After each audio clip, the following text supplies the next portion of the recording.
Hello, everyone. Good afternoon. Welcome to the North Shore School District School Board Study Session. We're very excited to have a study session here. Today we'll be discussing P9, Equity, Parameter 9, and we're very excited for our presentation today. So Dr. Reed, would you like to make introductions, please? I would. Thank you, President Swain. And we are fortunate this afternoon to have our quite a number of people actually with us during the study session. And this will be the first time we're kind of trying a panel study session review on Zoom. So we're looking forward to walking through this together as a sort of a technology opportunity as well. But Dr. Chris Bigelow, our executive director of our Racial and Educational Justice Department, is heading up this presentation, and I'm going to ask him to introduce the staff that have attended with the department, as well as I know Kenneth is here somewhere and is working also in the department, so warm welcome to you, Kenneth, as well. I do want to share that we're going to spend about 90 minutes together this afternoon. And Siobhan is actually going to be sharing documents while members of the presentation group are talking. So we may have a little lag as we look at new documents, but it's really groundbreaking work, I think, and I look forward to hearing more from them. And again, feel free to interrupt at any time, board members. This is a question and answer session because, as you know, at our 4 o'clock regular board meeting, we'll actually be reviewing parameter 9 directly with me. So this is your opportunity really to think deeply about this work. So I know the team is ready to answer any questions you have and hear any ideas you have to deepen the work. So I'm going to turn it over to Dr. Bigelow. Hi, everyone, and thanks for letting us be here today. And we do have quite a lot of people here, and this requires a lot of people because this is a lot of work. So let me introduce my team first. Of the Racial and Education Justice Department, we have Ava Thomas. She's the Assistant Director. We have Rena Harp, the Coordinator of the department. Sweeney Voss, Community and Family Coordinator of the department. And our special guest is Dave Wellington. Dave is the Assistant Superintendent for the West Region. And Dave will be presenting us with some data that will tie in with our retention and hiring efforts of staff of color. And Dr. Kenneth Jones will also be joining us to speak on how he's going to help support staff this year as well. And Melissa Riley, the Assistant Director of the Equity Pedagogy Department, or not department, but that's her title, but she's from the CIE department. And she'll be talking about ethnic studies and framework. Mike Tolley will speak on disability justice and how that work intersects with some of the work that we're doing. And we wanted to bring this group in because last year was just Ava and myself. But this work is all about our work. And we work with all departments and branches to embed equity and social justice work throughout the district. So that's why you have so many people here today. It can't be just one department's work. It has to be all of our work. But before we get started, I do want to recognize that today is Indigenous People Day. And we have been working since last year, I think longer than that, to develop a land acknowledgement statement for the district. But we wanted to make sure it was done right. I mean, North Shore expands through King County and parts of Snohomish County. So we want to make sure that it was done right. So a couple of weeks ago, I met with some Indigenous community members to ask their help in creating something to honor the native land. So I would like to start our presentation with land acknowledgement. And this is what they helped me with. So we acknowledge that North Shore School District functions on traditional lands of the Coast Salish, Stilquamish, Tulalip, and Indigenous people in the areas that are now called Bothell, Kenmore, Redmond, and Woodinville. We acknowledge that the experience of genocide, forced relocation, ethnic cleansing, and land theft of Indigenous people so we can build our awareness of how the settlers' colonizations exist today. We honor the way of life of tribal nations and that their resurgence of the culture in our area. We resolve to learn from these realities to promote a more just society. We thank these caretakers of this land who have lived and continue to live here since time immemorial. I do want to start by thanking Dr. Reed and you, the school board, in making this work possible. Without your support, it would not be happening. And I work in many other districts throughout the state and around the country. And many have shared with me that the unrest that followed the murder of George Floyd and Breonna Taylor made it easier for many of them to start this work or to acknowledge that racism, institutional racism does exist. It took that incident to start this work, but I'm proud to say that we have been doing this work for long before those awful incidents. And I know the country felt a sense of urgency. And over time, and I believe this also, I've talked to many of my colleagues about this, the protests will fade and this work will get hard. But we need to continue to make sure that we stand up against systematic racism now, and especially when it's not easy anymore. And I wanted to examine tonight, let's look at ways over how we're going to do that. We want to continue to examine our policies, our practices, curriculum, and most importantly, our own behavior. As I always say, the hardest thing to do in this work is change hearts and minds. But I like to believe that we are putting processes, right people, and other things in place to continue this work long after the unrest and protests have stopped.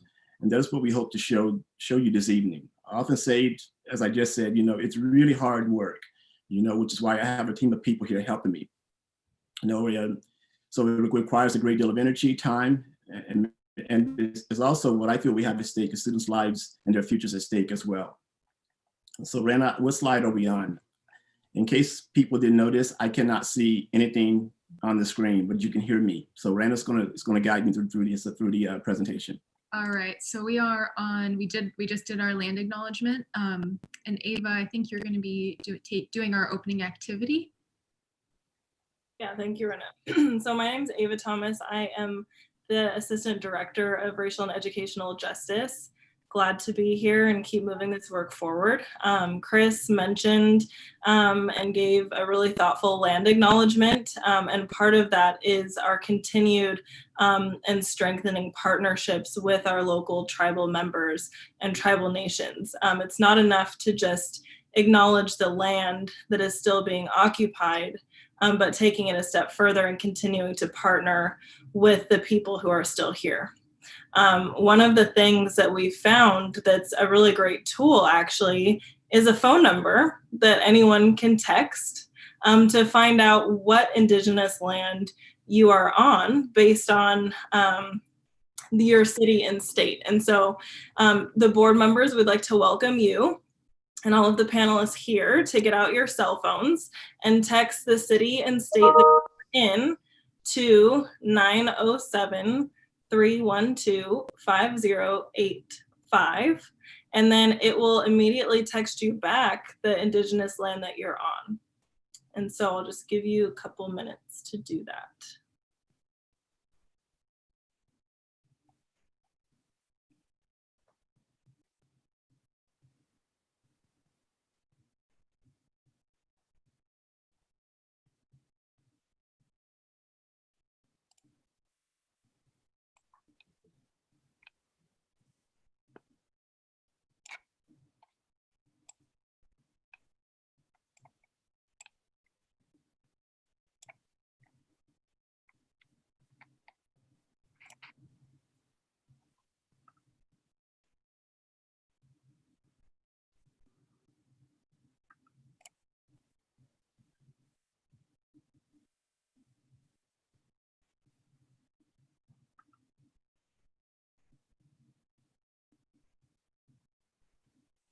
And then maybe just a thumbs up when you've gotten your answer back.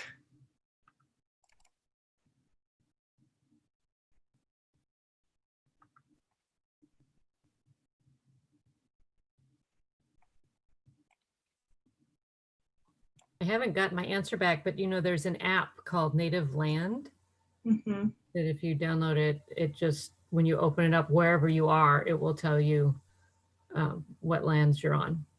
Yeah.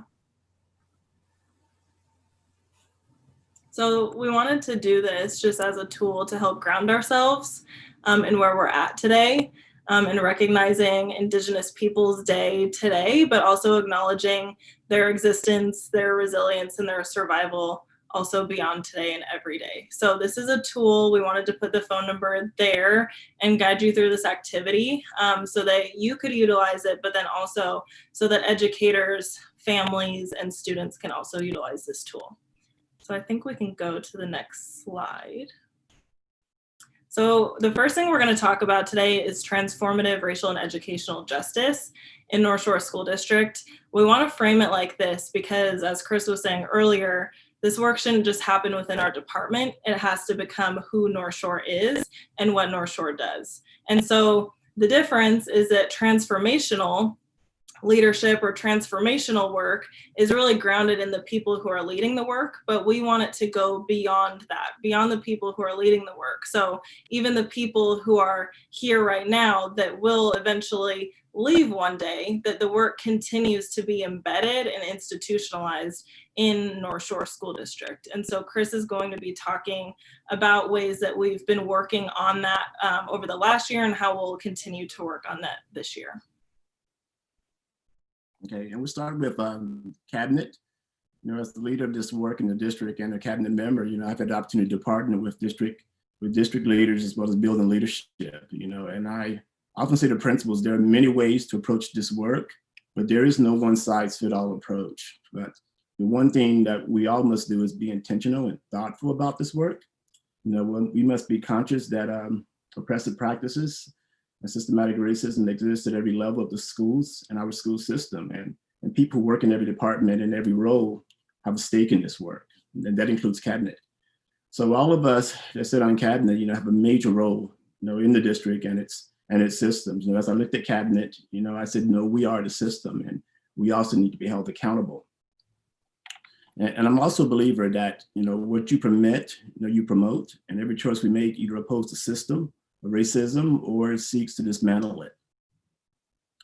And I believe cabinet is in working with them, it's a very talented group of people, working together, and when we work together to accomplish a shared vision and mission, great things can happen. So as I looked at cabinet, I thought we need to be doing this work as well. So with the help of Mike Bailey, we developed an action plan to assist cabinet leaders in developing formal structures to ensure that we design, implement, sustain, and institutionalize, our educational equity initiatives, and to address the inequities and to address the equities in our system. So the purpose of the plan is to ensure that we put systems in place that will enable us to track the work over 4 phases. That means to analyze, problem, identification, action, and most important, accountability. Members of the cabinet are championing one of the major goals based on the equity policy. The equity policy had 7 goals in it. And the goals were equity, access, and outcome, curriculum, instruction, and assessment, hiring and staff practices, professional learning and growth, community family engagement, and distribution of resources, and institutional structures. And members in cabinet are all champion, one of those goals in our equity policy. The action plan contains a desired outcome of plan for cabinet members and a brief narrative description of the process actions, along with action steps that will be done by certain dates. And it's a plan that Mike and I created to hold cabinet accountable. In fact, we talked about it this morning because everyone goes to rotation.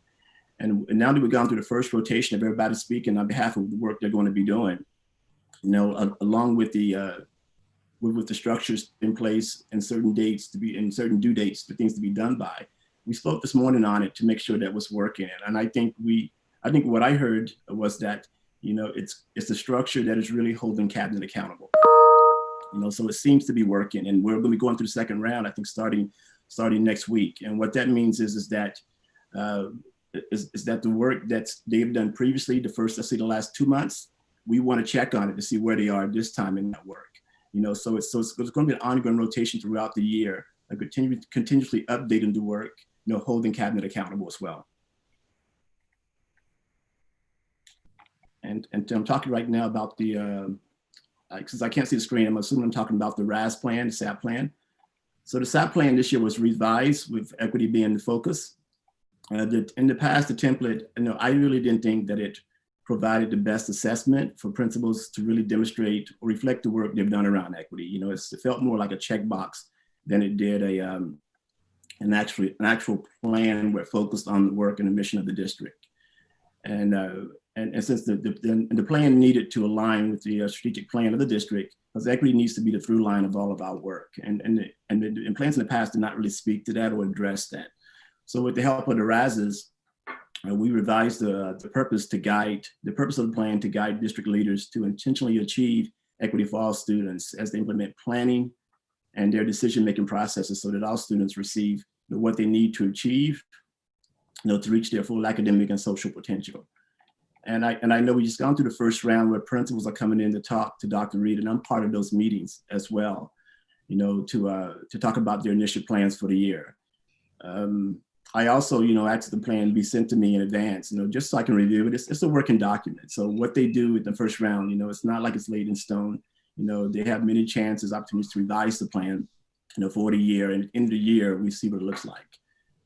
And during these meetings, the participants, you know, identify points of pride, you know, challenges, and they create objectives for the short and long-term future to address issues of equity.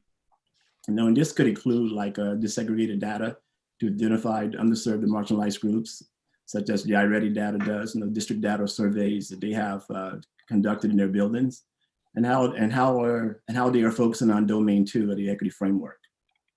So these SAP goals, you know, integrate and align with appropriate equity tactics in the district strategic plan. You know, the way the SAP template has been redone by the RISES is to ensure that all efforts are made to make sure that students' learning is rooted in our commitment to equity, to the equity work that we're doing as a district. And the REJ, or the Race and Educational Justice Central Office, this is something that I'm working on trying to put together. As I said, I believe the whole holding cabinet accountable for the work that we're doing as a district, where every department also, I'm asking as well to have a member from that department to be part of a, I guess, a central office team. And that central office team, you know, will consist of someone from tech department, transportation, support services. We're working with those groups now. We are in the process of identifying a person from each of those departments that I will meet with monthly.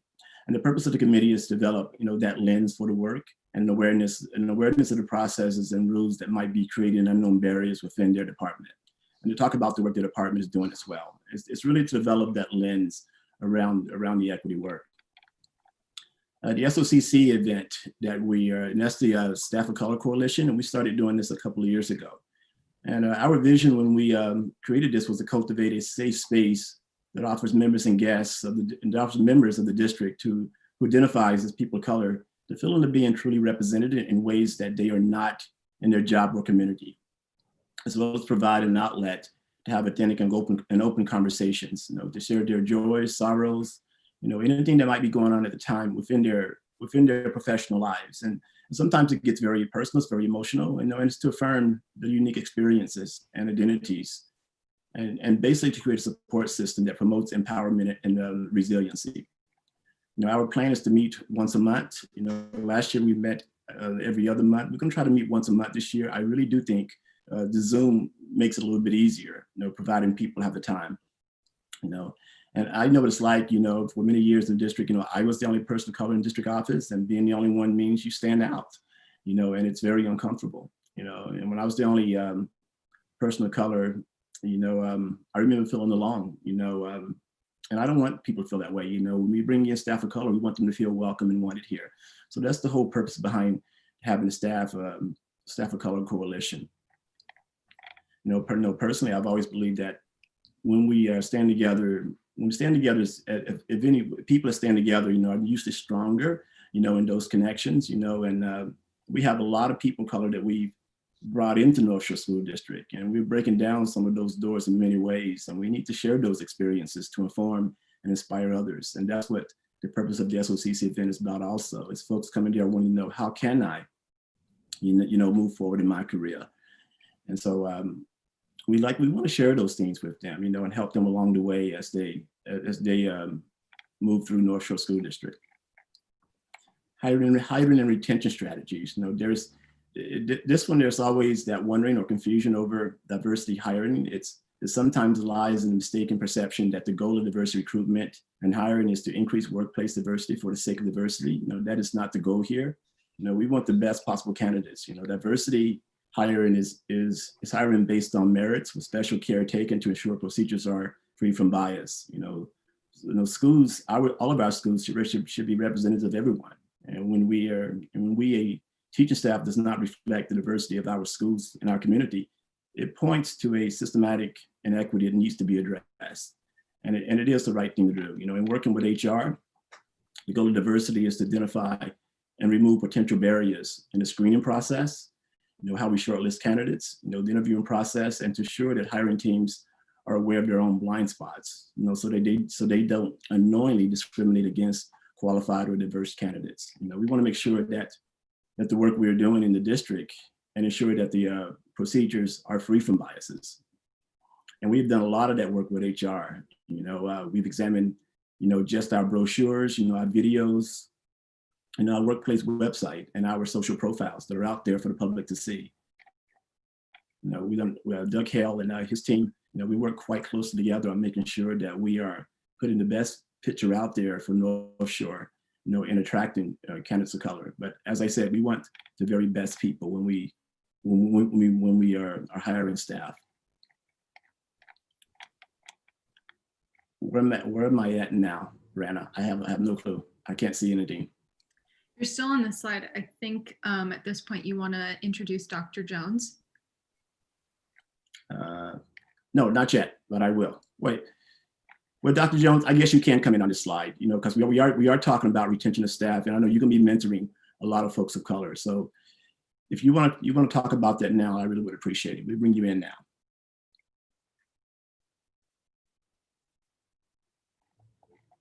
Is Dr. Jones there? He may be muted. I'm sorry. Yeah, I was muted. so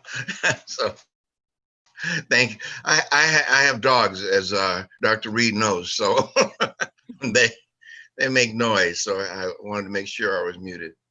But anyway, I was saying thank you for inviting me. And in terms of what Dr. Bigelow has mentioned to me about this study session, the issue of coaching is, well, first of all, I applaud you for doing it. It's something that's very important. It's not done in many sessions. And having been a person of color who many times throughout my career, I've been quote unquote the only one, and it can feel, you can feel so alone. And even if people are supporting you, not feeling the support the way you want to feel it.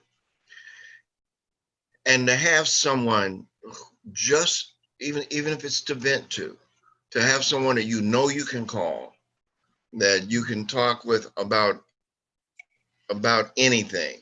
And when it comes to racial issues or racial justice, being able to talk with another person of color about some of these issues is extremely important.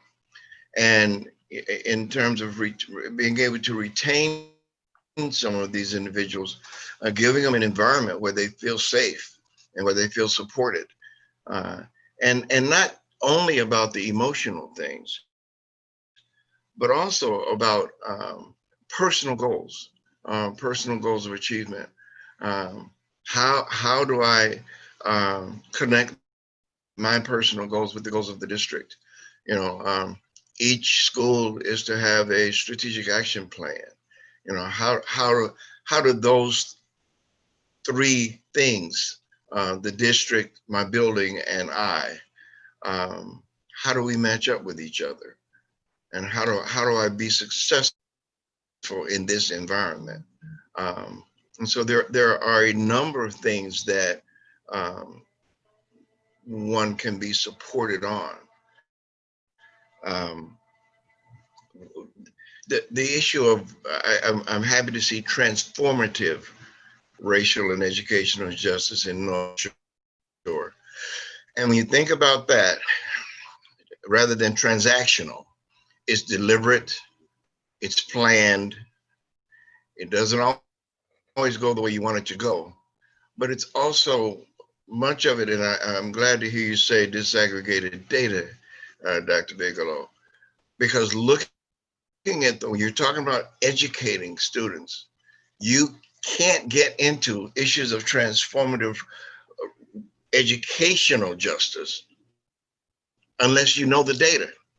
So you've got to be able to understand what data to collect and how to disaggregate those data so that you can make the right decisions and that you can know not just the group, but individual students, that you know these students.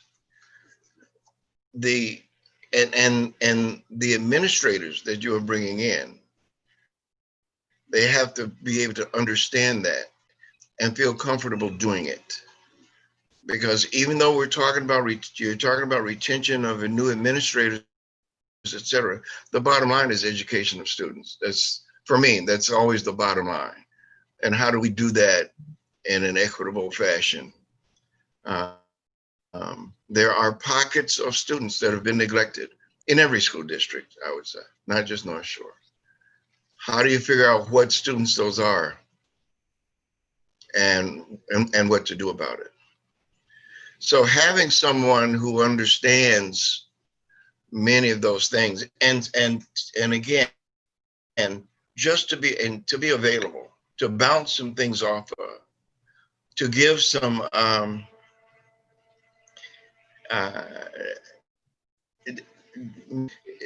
I don't want to say give advice all the time, because that connotes something else, but to give them alternatives to think about given decisions. And so if some of these are new leaders, beginning to understand the difference between job assignment and delegation, having them try to figure out what things that they need to do and what things they need to give to someone else on the staff, an assistant. So whatever those particular needs are, they need to have someone they can call on and just ask a question. Something happens and the person wants to respond, to maybe have someone to give a call to and say, hey, this is what I'm feeling right now. This is what I want to do. Should I do this or should I not? And to have somebody guide them through the thought process about why are you feeling, what has happened, why are you feeling this? What's going to happen? What's the outcome if you don't send this email? Or what's the outcome if you do? So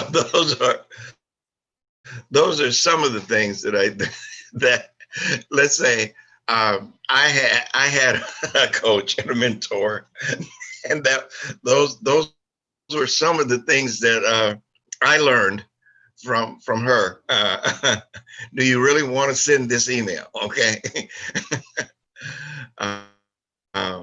But again, I'll say for the third time, having someone there that you know you can count on, and just to talk with, just to bounce things off of, just to help you make decisions about things, and someone who looks like you and who has been through some of the things that you're going through, even if it's been in a different situation. I was at one point, I was the first corporate vice president in a corporation, first person of color. There was a corporate VP.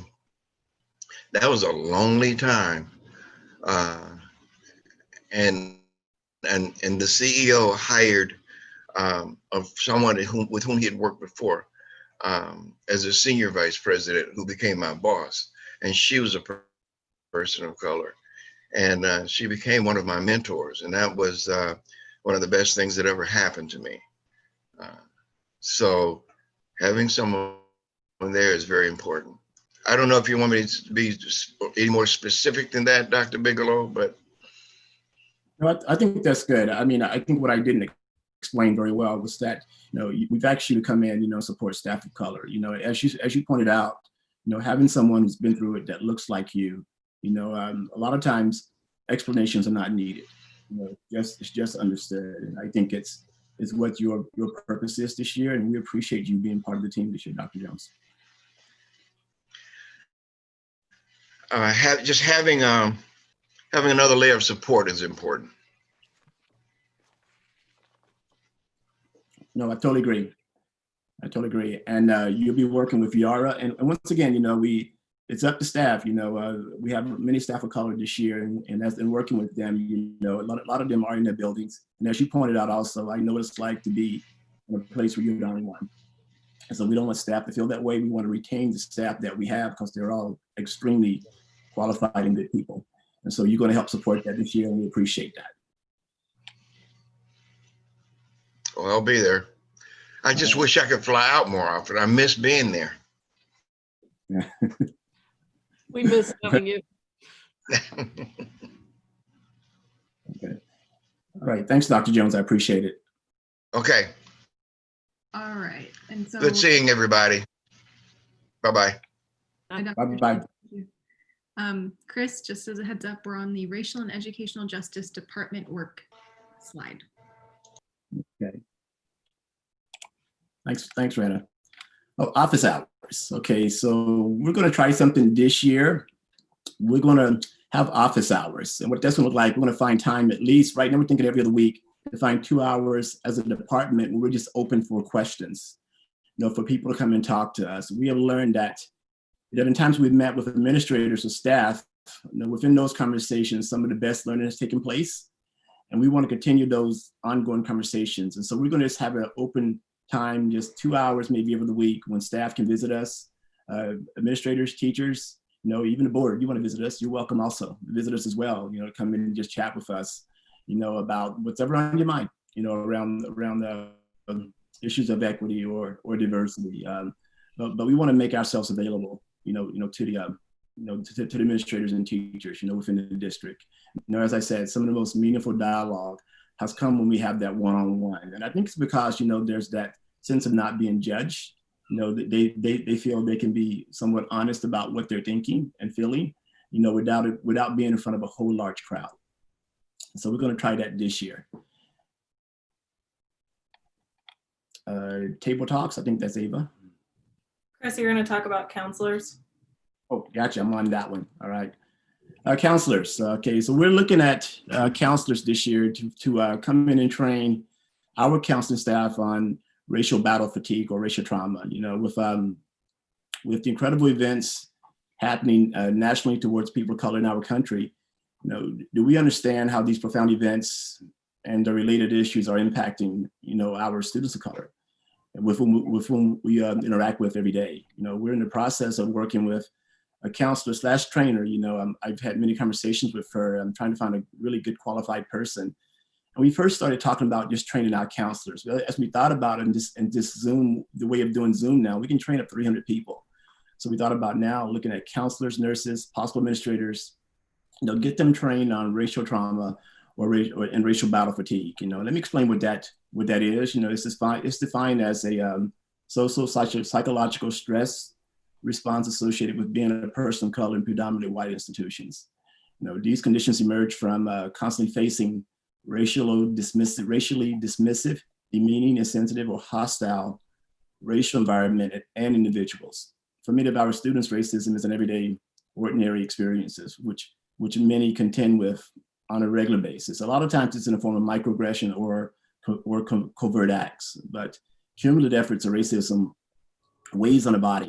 It weighs on the body physically and emotionally and mentally. And it's important that to bring awareness and understanding what our students of color, staff, and community members, are dealing with, and to be able to guide them in ways which they can get help. These stressors can lead, to long-term health issues and cause people of color to lose confidence in themselves, their self-worth. And so I am in the process of just trying to find someone to come in and train, our administrators, our team around these issues to help support students. And this could look like in the form of self-care or professional counseling, or alternative coping strategies, such as being part of a network, getting involved in a network or affinity groups, like yourself, participating in social justice causes, a number of things that can be done to ease that tension, those stressors. So I'm going to be in the process, probably for the next month or so, and trying to find someone to come in and do a training, for our counselors, possibility our nurses also, administrative team, depends on how large we want to go. Yes, and we also have a series of professional development opportunities for our district administrators, building administrators, and educators. And it can be frustrating at times to be in 2D environments and not being able to see people in person. And that has also afforded us the opportunity to be rethinking professional development and best practices and strategies for that. And has actually allowed us to be able to open up professional development for educators at a scale that we otherwise wouldn't be able to in person. So incredibly negative circumstances and reasons for the virtual settings, and it has also allowed us to be creative and innovative about the ways that we've been developing and thinking about professional development.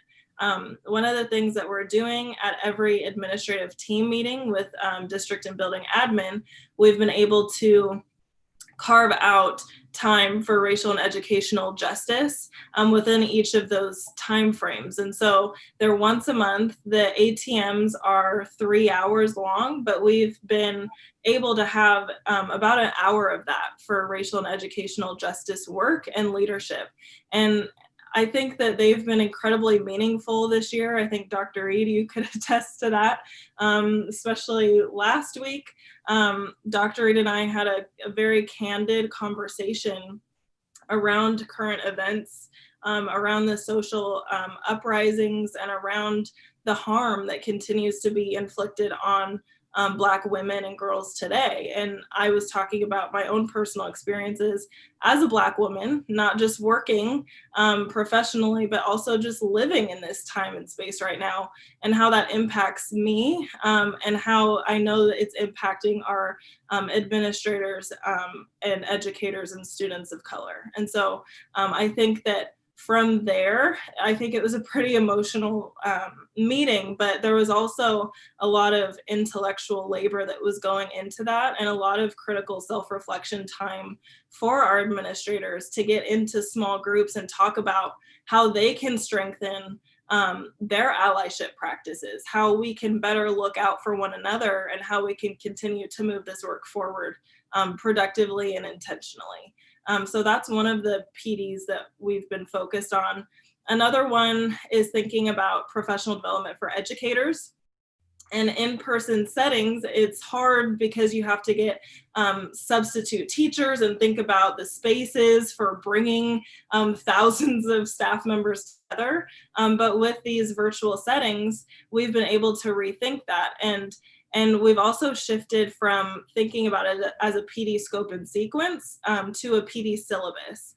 And that's because this work requires us to be thinking broadly about these concepts, broadly about what's happening in the world and what's happening in education, and then able to take that more broad information and bring that back down to the school or classroom or department level.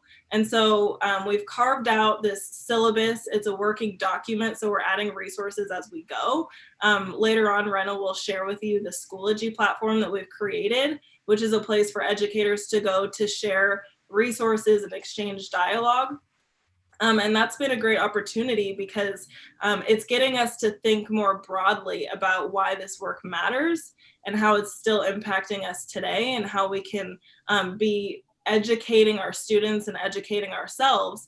And then there's also that direct application strategy for how they can be bringing that into the classroom. So that's another thing that we've added and are already working on this year.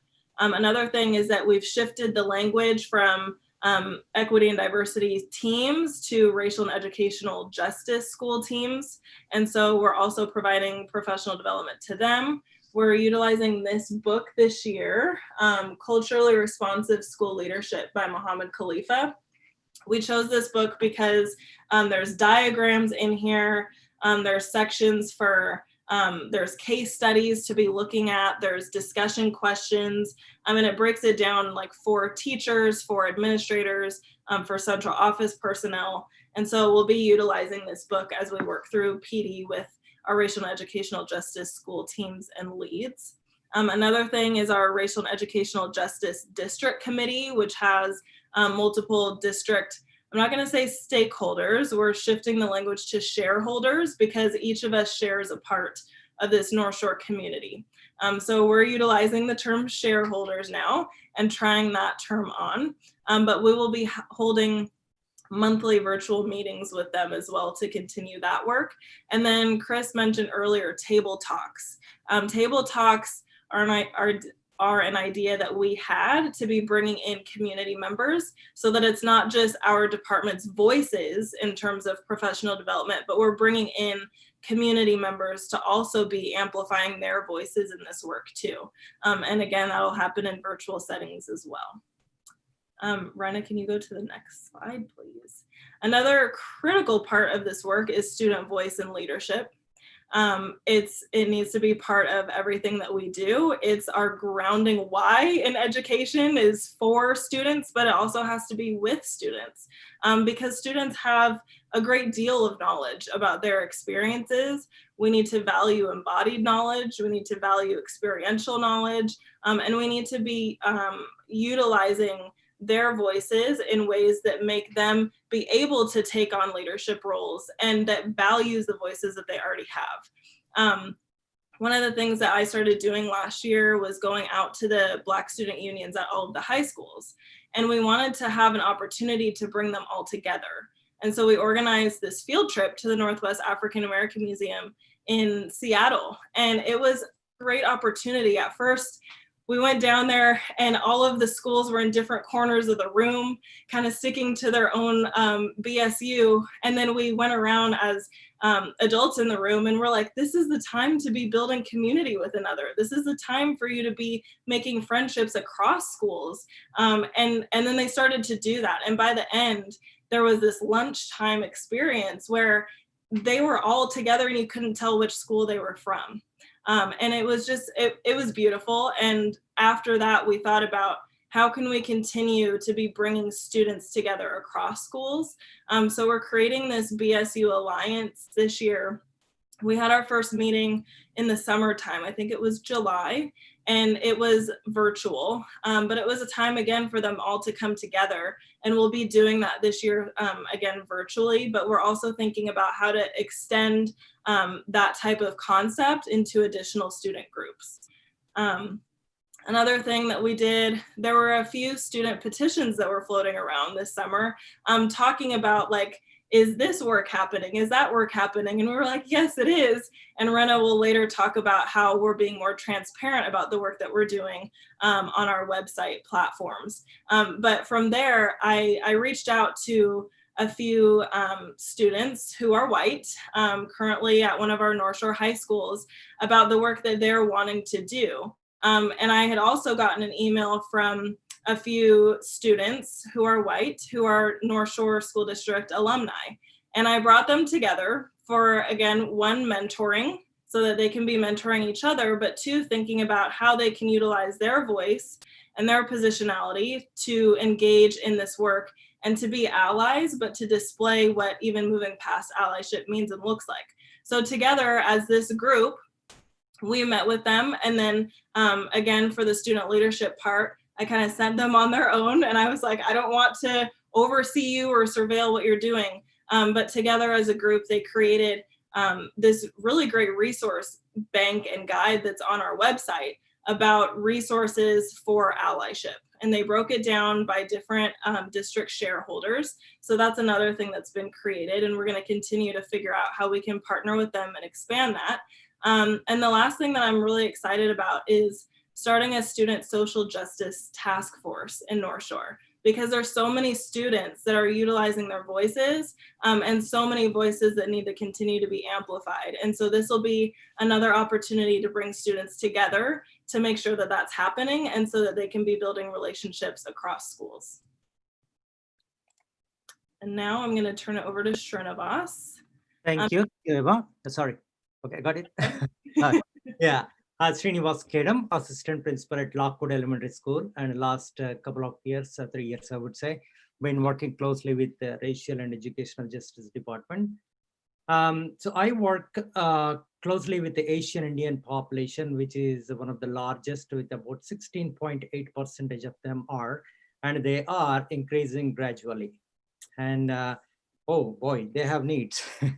Even though they have, maybe academically or economically, they might be, most of them may be at a better place, but still, they do have needs, and I communicate with them regularly in 4 different languages, which Asian Indian languages, which I'm familiar. I can speak, I can write also. And they appreciate that. They feel close to the home when I communicate or talk to them on the phone also. So I update them with what is coming up. I encourage them to participate in the community activities and the district activities, and share their ideas, and as well as support their students and support other families too.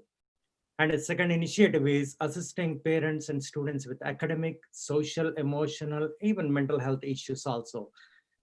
This because of the cultural background, I would say, they do not come out and admit that openly that they do have these kind of issues, because it is a social stigma. So I work closely with, I'm actually a nonprofit leader for the last 45 years in this community. And we support so many communities nationally, internationally also. So I support them with our fellow organizations, and as well as some professionals who are on mental health, and as well as social emotional, like I work closely with the doctors, counselors, and so on. We organize some events over the weekends, something like that, to support them, answer questions, and point them to the right direction to the best of our ability, so that they are there to come and take support from us. So, and assist the parents with that. And again, over the weekend, I have a privilege of being a Hindu priest. They come to me more openly. I wear double hats. So they come to me openly. They either share the information without having to worry about confidentiality or anything like that. So that helps me to support our families who are going through those kind of issues. And guiding Asian Indian parents and paraeducators to become, I know there are so many paraeducators Indians, who have, some of them have bachelor's degree in education or master's degree in education, but they don't know how to make the transition into become a teacher over here, and they face so many hurdles. So last 2 years, I was able to support and as well as guide them to seek certification or go to the university and so on. Now we have at least a half a dozen or plus teachers who are in line, and the matter is getting them into the classroom. That's what, as Dr. Jones said before earlier, and Dr. Bigelow also mentioned that, how we are trying to hire people of color into the system, but there are some systemic challenges that we are facing, and how we can bring them into the classroom. Maybe, the work that we are doing helps administrators to look into hiring people of color, especially Asian Indian population. I'm hoping that will have some success this year and as well as the next year. So I guide and mentor them how to seek certification, how to become a teacher. I constantly prepare them and support them, how to be prepared for the best for the interview and succeed in the interview. So I'm feeling good about that, but there is so much work to be done in that area. And encouraging participation in school and community activities, that is something that Indian families or Asian Indian families are a little bit hesitant or shy, or they don't do that when it's cultural. Again, it's a long story. So, but they are able to get out there now, and they're participating better, and they're trying to be part of committees or school PTAs and so on, trying to voice their opinions and so forth. And partnering with community organization to introduce and strengthen programs such as foreign language program. We are looking into introducing some foreign languages that are very close to the heart of these people, Asian Indians. And as well as there are some issues, challenges that we are facing in terms of how the foreign language credits are being awarded to Indian languages. There are so many, translations. The translation that they use is absolutely, not right, and children are thrown off the test, or they don't perform very well. They fail. They say that one, why bother? I don't get the credits. Why do I have to even bother studying my own language? So I'm trying to work with the several departments to make sure that when those gaps are eliminated. And arranged last year, we had Never Alone mental health session, along with in partnership with a couple of other community organizations, and as well as our own organization, plus a parent who lost his child for suicide. He was instrumental in bringing in We have a celebrity and Hollywood actress, and we are able to bring in from experts from New York, who work with the Never Alone project. It is called, not Sanjay Gupta, Deepak Chopra's organization. So we're instrumental in doing that. We continue to do that work, and recently, we conducted parent orientation programs in 4 different languages. So that is really Asian Indian languages. That's a good thing, and parents appreciated. They participated, and they're looking forward to more in their own languages, these sessions, and as well as some support services too. And yeah, that's what had been happening in the Asian Indian community. So my goal is to bring more folks of Asian Indian origin into the classroom. That way, students and as well as families feel better that they can see a person of their own color and as well as person who speaks the same language. I think that's going to be a big support for the families and as well as students. And I'm looking forward to make progress in that regard. And thank you, Dr. Reed, for all the support that you do with regard to my work. And thank you, Dr. Bigelow and all the team, and as well as the school. But of course, without you, I don't think we can get this work done at all. And compared to the other districts, I would say I don't like to compare, but we are in a better place when I share the news and they say, oh my God, your school district and your leaders your board is absolutely amazing. So I get the credit for that. Thank you. Thanks, Srini. Thank you. Chris, do you want to talk about family liaisons? Okay. Well, we do have them. That's the first thing. We do have family liaisons in the district. So I'm working with Elizabeth Mesa, and her team, continuing to support, our Latinx students. They do a great job, going out to meet families, where they are. And when I do really mean where they are, whether it be at their homes or different locations in the community, they just meet them wherever they are, and they're doing an outstanding job continuing with that work, and I can't say enough good things about it, and I don't really have much more to say about it than that, except for she has a great team. Her and I can't remember her name, the last name. Anyway, but that's really about all I have to say about that. They're continuing to do the job that they've always done. Yeah, and then another thing really quick, I just wanted to surface, we're partnering with the NSD PTSA Council this year, and we'll be participating at their Presidents and Principals Workshop on November 5th to talk about building and strengthening equitable collaborations and partnerships with families and communities this year. So I'm incredibly excited to do that and to be working with Robin, who is the head of that, and thinking about how we'll be presenting during that time for 45 minutes. So, and then the next thing we'll be talking about, Melissa Riley, would you like to start with? Yeah, hi, it actually might make more sense to talk about the partnership with UW first on the last slide. If you're unaware, this year North Shore School District and North Shore Foundations partnered with the University of Washington Bothell to offer a series of teacher leadership academies. Each academy consists of 3 Saturday sessions where occurring in the fall, and then 3 in the winter, where staff in North Shore can come together focused on leading for equity. So despite the unprecedented time that we're in, at the beginning of the school year, over 50 staff from across the district signed up for and participated in a September orientation module.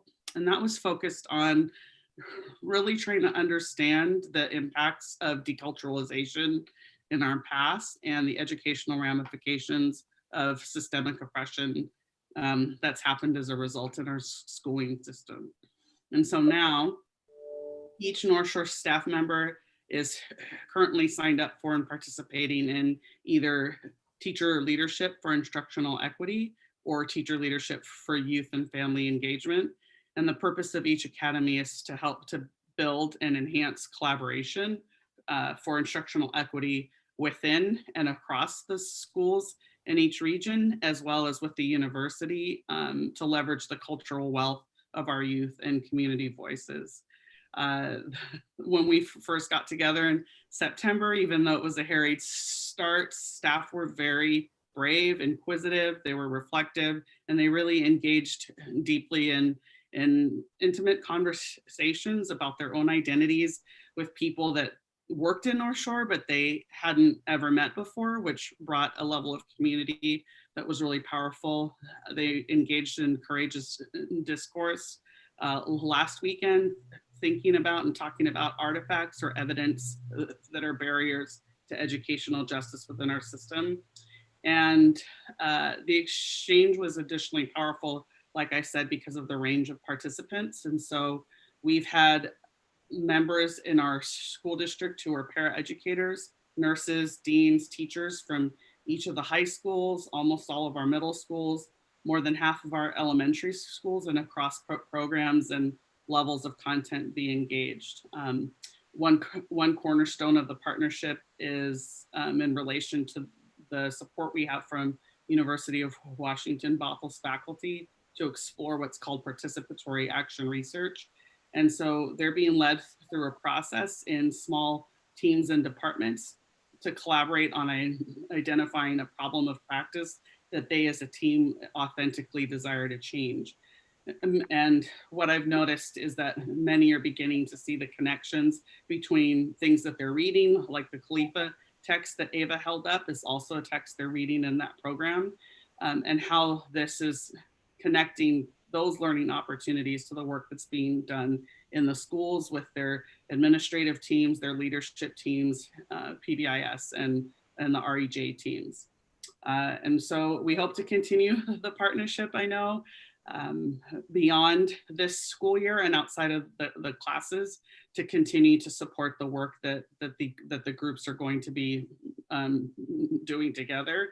And there's also the desire to increase student voice through this partnership and offer an opportunity for our youth this summer. I'm also here to talk about our pre-K-12 ethnic studies framework and share a little bit about the pilot and timeline. So as part of North Shore's 4-year equity department plan under domain 3, teaching and learning, this year we've committed to continuing our charge with ethnic studies. So if you'll refer to the documents that have been provided, our objective is really to grow this team in size to accommodate the scope of the work, as well as to develop their knowledge of ethnic studies, and also the pedagogical skill set that's needed to develop a pre-K-12 ethnic studies framework.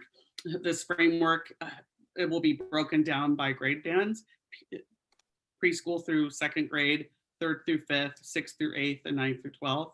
And that will serve to aid teachers in integrating culturally responsive and relevant content and curriculum into practice.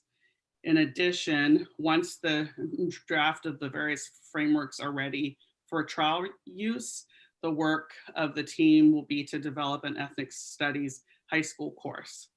The framework that we speak of is also aligned with our diversity and equity policy and the high school course, as well as the high school course. And that's intended to promote the self-identity, humanization, and empowerment of all students, healing for historic trauma, healing from historic trauma and civic action, as well as continued community engagement.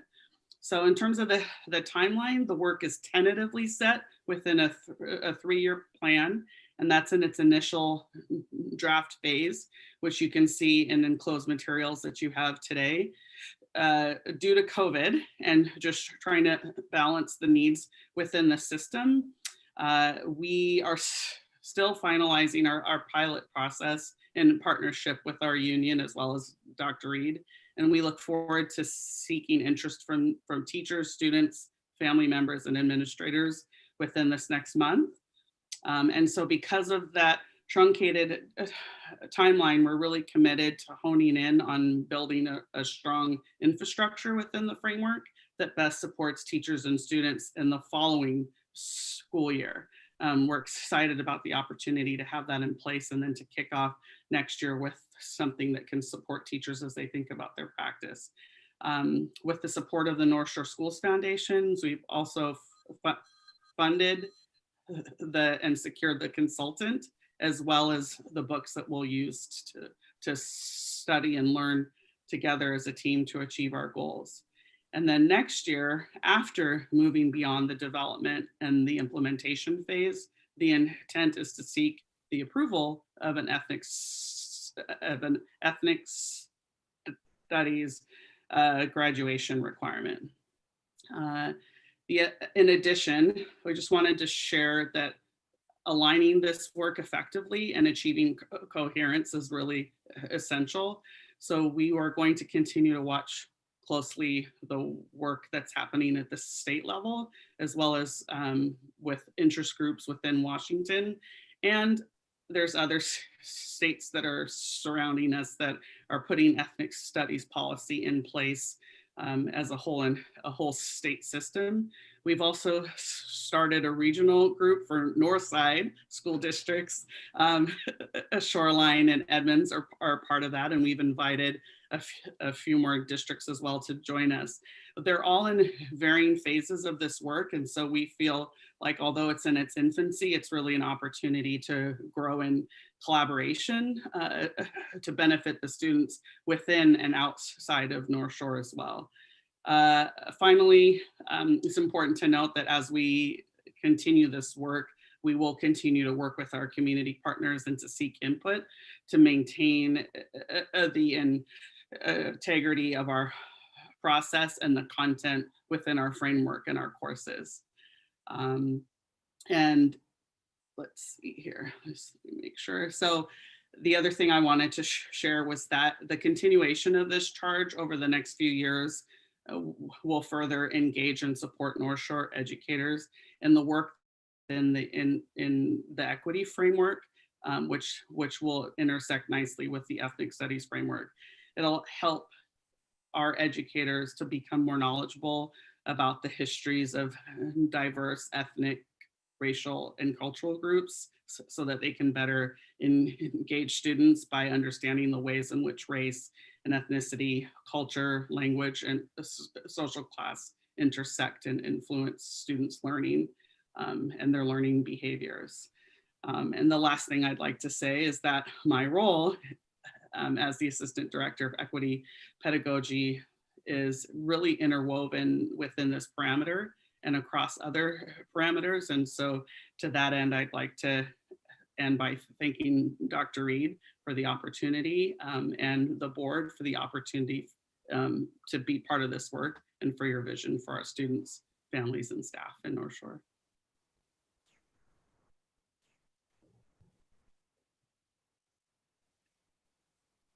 Chris, do you want to talk about Pride? Oh, okay. Oh, well, yesterday was Coming Out Day, and it's and I'm only mentioning that because, well, it ties into what I'm talking about June, but it's also an awareness day observed by many in the LGBTQ community. So talking about June, we missed out on June this year, which is Pride Month due to COVID. So we hope this June will be better. We'll see what happens with that, but we hope to continue to celebrate the impact, lesbian, gay, bisexual, and transgender individuals have had on history and locally, nationally, and internationally. The impact they've had on not only our country, but throughout the entire world. It's a great time to recognize the contributions, of those folks, along with recognizing our students, learn a little bit more about them, their history, a time to celebrate diversity, consider the ways that we can contribute to create a more inclusive society. Pride Month is celebrated every June, and it's a tribute to those involved in the Stonewall riots. So Pride Month, it's also an excellent time, to meet with students, especially those who are struggling around these issues. And to go behind that, conversations always, are always we learn more when most uncomfortable. And so in my experience, talking to students around these issues along with adults, we learned a lot about our LGBT community, and the injustice they face and all aspects of their lives. we still hope to continue the tradition of the flag in district office, and if COVID is willing, that's all going to depend on that, of course, and possibly other events that will be created by our district subcommittee, which LGBT is their focus, along with some of the many events they might be planning for the year as well. And they're part of our larger committee. All right, and that's really about it. So just hoping that we can make Pride Month happen this year for our students in our community. Another thing that I want to talk about is Black Lives Matter at School.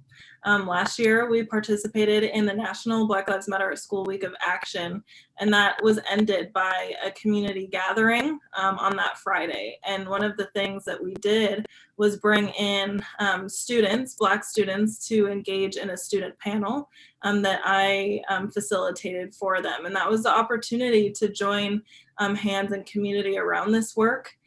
We often hear that this is political, but really it's about our lives. It's about honoring our lives, valuing our lives, recognizing our existence, and valuing our humanity. And so we want all of our students to make sure that they feel seen, heard, and valued, and humanized. And so that's why we're engaging in this week. And even with that, even with Rona, we'll talk about diversity engagement weeks and months, but we want to be recognizing and valuing all of our students all of the time. And that's one of the things that we're continuing to do with time carved out to recognize our different diverse communities within North Shore. And then I would also like to recognize that it's National Disability Employment Awareness Month, and turn it over to Michael Tully, one of our regional assistant superintendents, to talk about inclusionary practices in North Shore. Well, thank you, Ava. When I was asked to speak to this topic for a little bit, inclusionary practices, but we have to ground ourselves in the data a little bit, and why this ties directly to the disability justice movement that we need to continue to support.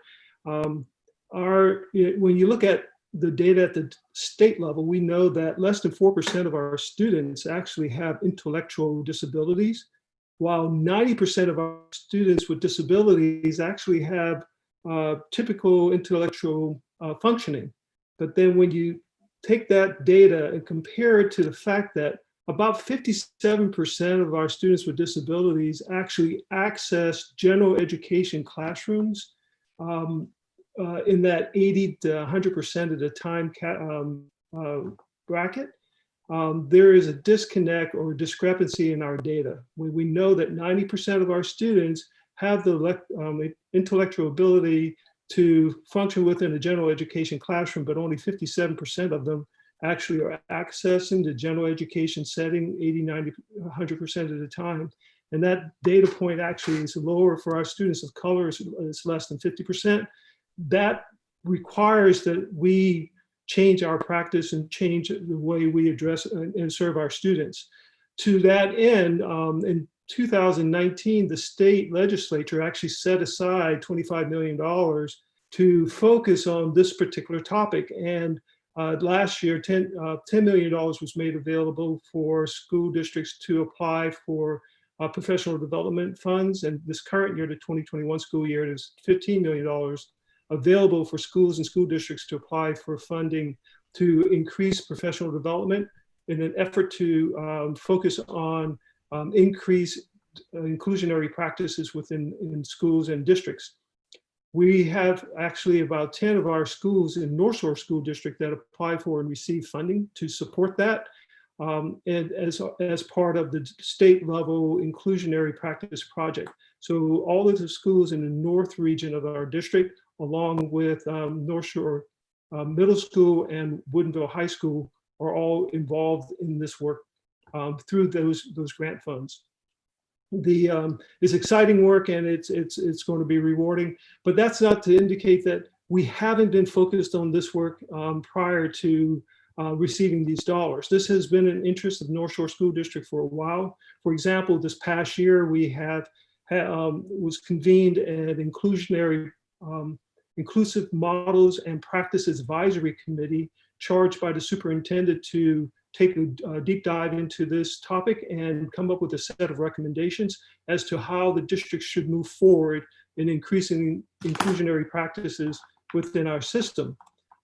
As you also may know, as a result of our last bargain with our labor partner in NSEA, part of coming out of that bargain was the formation of a special education service model and staffing model work group. That work group has taken a very close look at the way we are providing services to our students with disabilities in North Shore, and would take the recommendations from the Inclusionary Practices Committee and incorporate that in their discussion. However, as you know, when we closed schools last spring, these committees and the work group actually paused their work and haven't reconvened. However, we did get a set of initial recommendations from the Inclusionary Models and Practices Committee available. We have those, and as soon as those work groups and committees start convening again, the Special Education Service Models and Practice Service and Staffing Models Committee or work group will actually begin to take a look at that. I say all that to say that North Shore School District data has been going in the correct direction. When we look at what we refer to as least restrictive environment data, we are actually at for the first time, 60% of our students with disabilities are accessing 80 to 100% of our general education classrooms, and that data continues to move in the right direction. I want to commend all of our educators, both our general education staff as well as our special education staff in making that possible. Thank you. And then I'll be speaking to diversity engagement, but for the sake of time, I might just show you all diversity engagement and where that lives at the latter part of the presentation. But for now, we have a list on our internal and external facing website, a list of monthly cultural observances with resources and other information for educators. All the resources that are listed are optional for educators to use. And like I said, I'll just go ahead and show you all where that lives on our internal side, and then the resources that live on our external side in the last slide. So I'm going to move forward with data tracking and progress.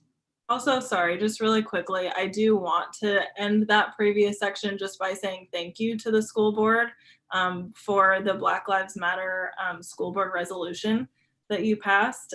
It means a lot to us and to North Shore's community. So we do really appreciate that. Sorry, Rena, I didn't want to cut you off. Dave, would you? Yep, Dave. Yes. Can you all hear me okay? Yes. About a month ago, Mr. Hale came and presented to you a series of slides showing an increase in the number of staff of color that have been hired between, I believe it was 2016 and 2019. And the numbers were impressive, and it really showed some remarkable work that was taking place in multiple areas of the system to recruit and hire and retain staff of color in the North Shore School District.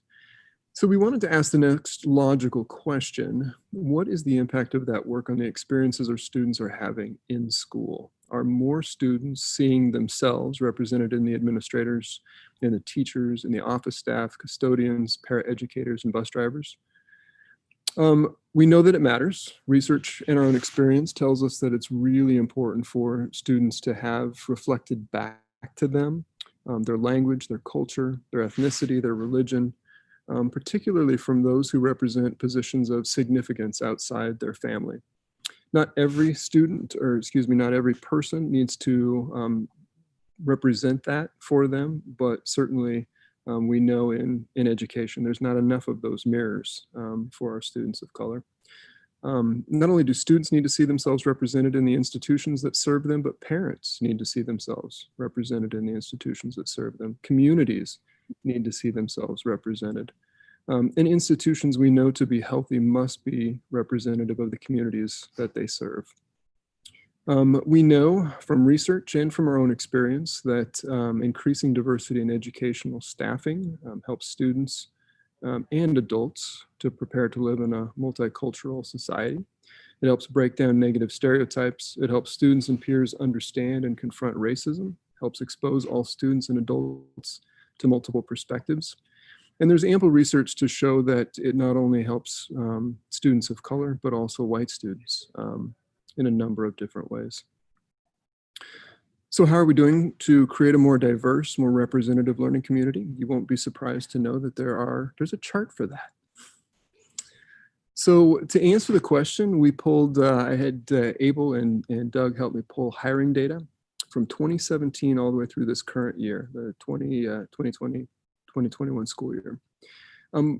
What we then did was highlight those students who are directly in contact with students every day, or I should say, would be if we weren't all sitting in front of our computers and them sitting in front of their computers. So this is what a typical school day would be, we should say.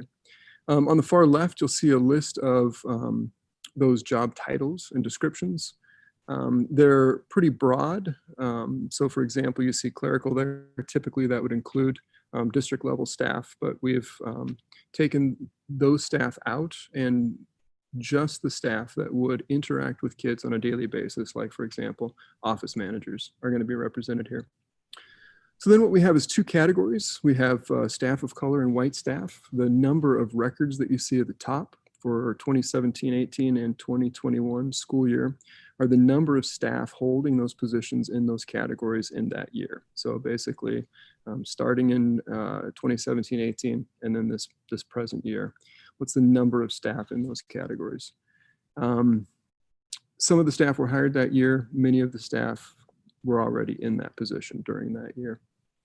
So for example, in the first column, you've got 8 administrators of color in our elementary, middle, and high schools in 2017, and you have 17 currently in this year. And then the last column there just represents the percent of difference over the last 4 years. So you can take just a moment to take a look at that.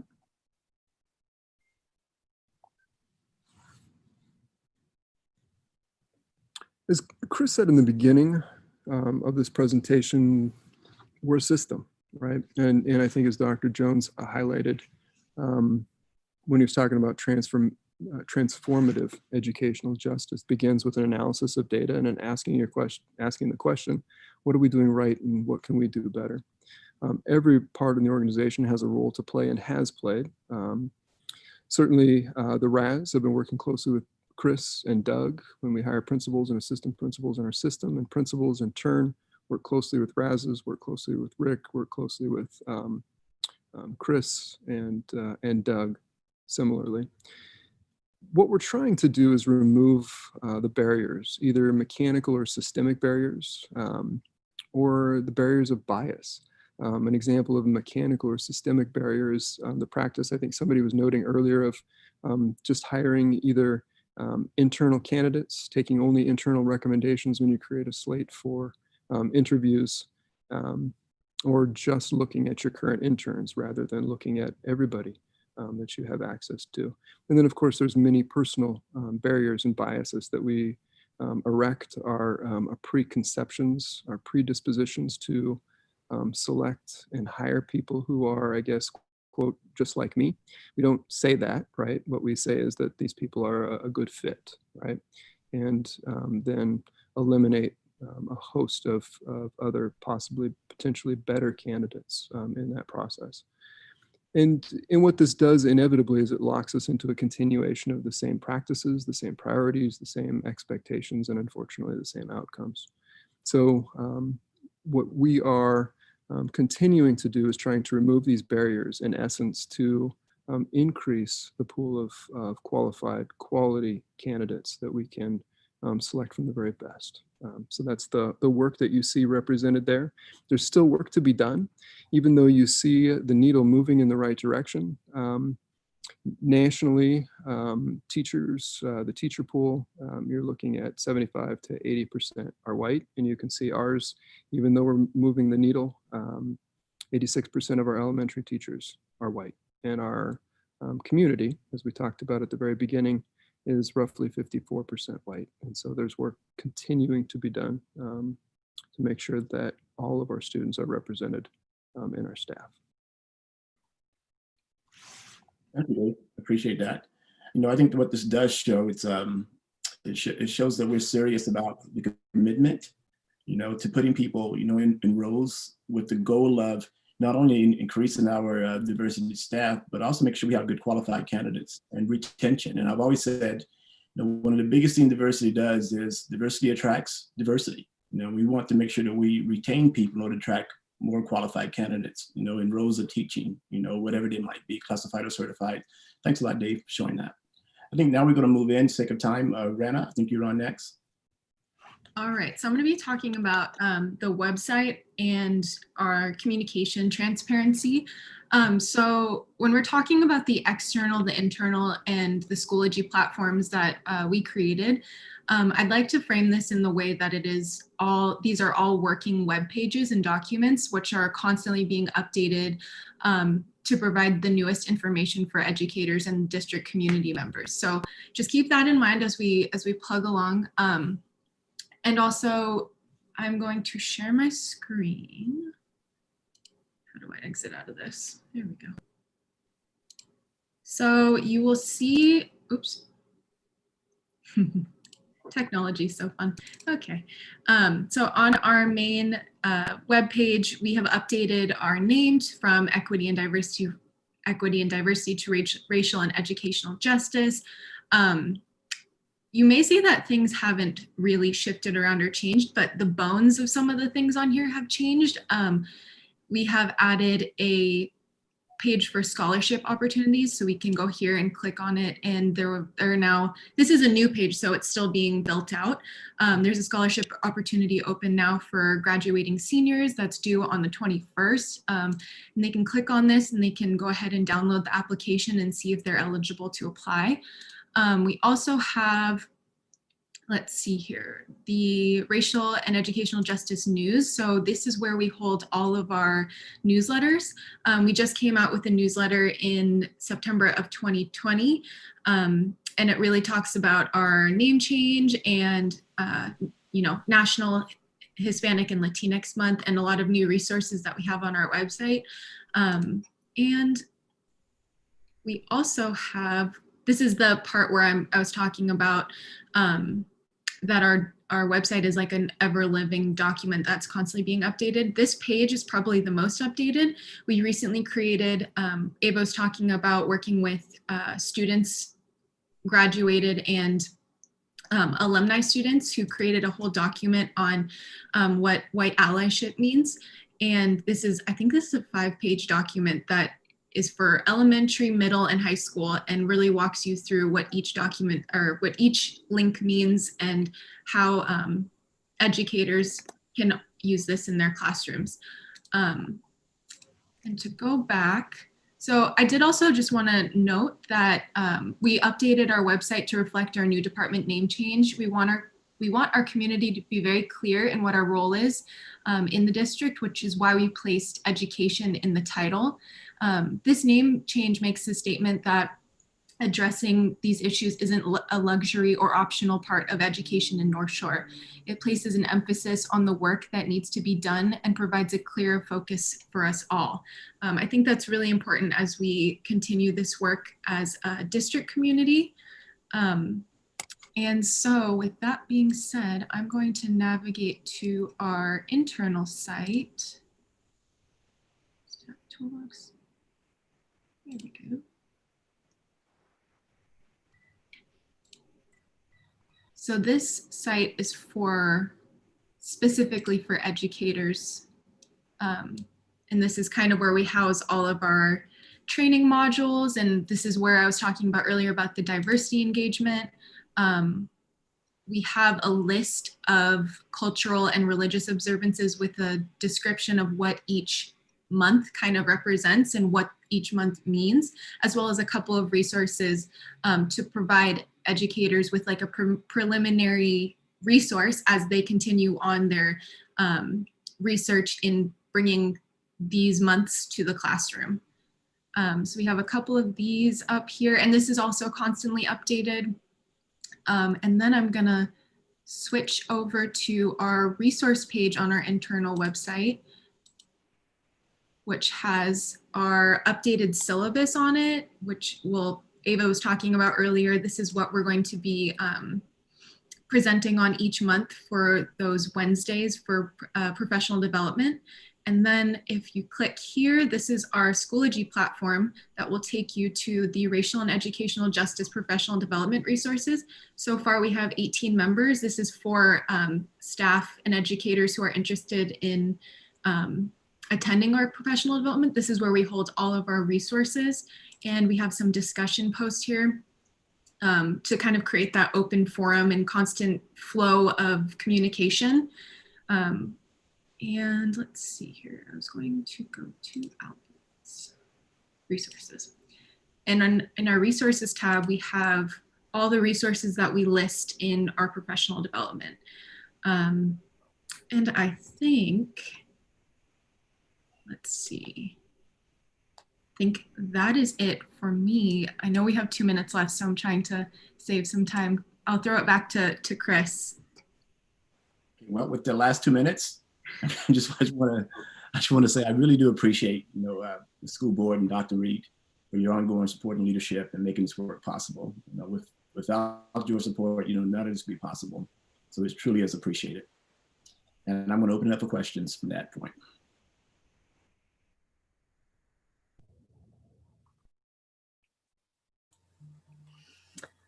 Well, I, of course, have a couple of questions, and I'll preface it by recognizing that we have a very limited amount of time. So I'm going to ask them and not expect a complete answer, but maybe at a later date, get that information. The first question is that, thank you for your kind words and your appreciation of us. It is very kind. However, we are still a very white board, and our opportunities for professional development around this work is extremely limited. So any suggestions, and I'm not sure you wanted to open it up for us to come to your office hours, because I think we will take advantage of that. But any ideas you have around book learnings or classes or anything that we can do to learn as a board would be greatly appreciated. And then my second question is, I'm curious about, I'm going to call them COVID learnings, both negative and positive, that we've had around this work over the last 6 months. What are we learning about discipline data, bullying? I'm hearing that a lot of those things are down. And so what are we thinking that we may take with us going forward? And so just curious if that kind of in-depth studying is happening. You want me to answer those right now with 30 minutes, or you want me No. What I prefaced that with, I recognizing those are very lengthy, and so just to take with you and later at some date. Yeah, I would do that. And feel free to come to our 2-hour work office times. I mean, really, I'd love to talk to you. So feel free to take me up on that. Okay, you got a lot of head nodding from the board. Yeah, be careful. And then if you're done, Director Hayes, I have a couple questions too. I'm going to limit it to 2 also. So this might be affected by COVID and might not, but I'm really interested in trying to get y'all's input in how to measure climate for students. The last line in the parameter, I think was our first attempt as a board at trying to find a way to quantify what might be unquantifiable.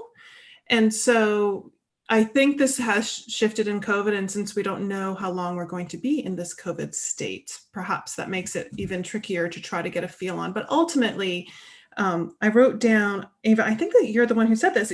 Basically, this work is about to better look out for one another, right? And especially our students and our staff. But how can we start to get a feel for how that climate's going for our students? And that's just a pondering I have. And I think it's not a simple one. So that definitely don't answer, unless you want to answer it right now. I'm thinking that might be a tough one. And then my second question I'd love to learn more about is the teams in the school buildings. I know this is something that there was lots of references made to, how things are done across different districts. And I think we are, from what I can tell, kind of leading the way in this work a little bit on taking what is all this great work being done in the administrative office, and certainly the board's desire to keep sponsoring and helping support this work. And then, but how do you operationalize systems, but also the heart work that goes into this as well? And so I'm very curious about that as well. I would love to learn more. And I'd like to also make a plug for Director Hayes's request for your suggestions on our learning. I did a lot of reading this summer too. I'm sure my fellow board members did as well, but any suggestions you have would really welcome. So thank you again for all your hard work. It's so appreciated. Dr. Cass, I can give you a quick answer. As you said, it's, as I said in the beginning, it's hard to measure hearts and minds. It really is. We can't measure how many hearts and minds that we change today, but you can get a feeling when you walk in the building that is different. And you can talk to students, they will share with you if it's different, if they feel included, if they feel welcome there, if they feel like they belong. I think all of those things are good indicators, especially with students of color, of how they feel about being in a building. Do they feel safe? Do they feel valued, seen, heard? Is their voice something that teachers and administrators appreciate? So I think all of those things, are good indicators, of signs of improvement or change in a building. And when I say improvement, I mean, I know buildings who have worked hard on that, and the difference when you walk in the building. It's just a vast difference. And and that's something we can talk about at some other time, but we have some buildings who I think have done a really good job at that. Thanks, Dr. Bigelow. I appreciate that. If I could, I just want to take a second to thank you all so very much for this presentation. It's just been so educational for me, and for all of the work that you guys are doing. I think I speak for the rest of the board when I say we're so very proud. And I think, Dr. Bigelow, I'll take you up on your office hours. That is fine. I look forward to meeting with you. This is hard work, and it takes everybody on this team, and I so appreciate the guest that was here today, because it takes all of us to make it work. It can't be just one department. It's got to be embedded throughout the entire district.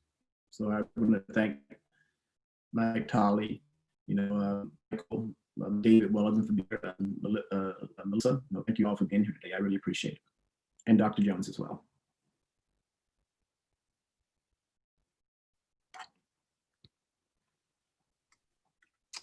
Yeah, just like to thank you so much for all this groundbreaking work. Really, you're building such a great foundation, and I like how you're doing it with. I mean, you're really building a foundation that stretches across all the parameters of need, I think. So it's very comprehensive, and you're touching all the aspects of the district, from the top down and then out to the students. So it's going to be very exciting to see how you build upon, intentional programs in the school buildings, and what the ethnic studies curriculum looks like. I'm very excited to hear and learn more about that.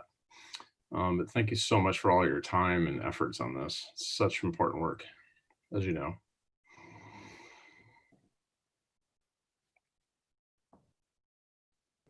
All right, thanks, Dr. Bigelow and team. Is Director Kogan on with us? I am, Dr. Reed. Yeah, any questions or comments for the team? Yeah, I did have a couple questions that I wrote down that I'd like to share with you, Dr. Reed, on the 2x2s. But just echoing what my colleagues have said, so delighted to see all this work, and so excited about the potential where this might be able to bring our students in our community. Love the fact that we're focusing on getting students connected and together. Also providing resources for staff and training for staff. I think it's really going to make a big difference. The focus on hiring people of color within the district, throughout the district, is really going to put us in a much better place. I'm really happy for our community and excited about this work to continue. So thank you all.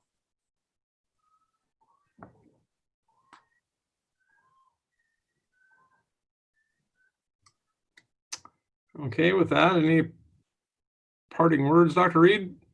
No, just really appreciate the work and the team. And I think what you've seen this afternoon is a real growth in the work from even a year ago, where the work really sat within Dr. Bigelow's department. And I think one of the big moves has been spreading that work out, even though our Racial and Educational Justice Department leads the work. It's not just their work, it's all of our work. And I think you'll see that. I think you have seen that across many different departments and all schools. So really proud of the work that's going on. Great. Well, thanks again, everyone. We really appreciate it. Look forward to talking with you sooner than later. And we'll fill up the office hours schedule there, Dr. Bigelow and the rest of you soon. So you'll see us soon enough. I guess that is our meeting today. I'll call this meeting adjourned, and we'll regroup again in about 20 minutes or so for our school board meeting. Thank you.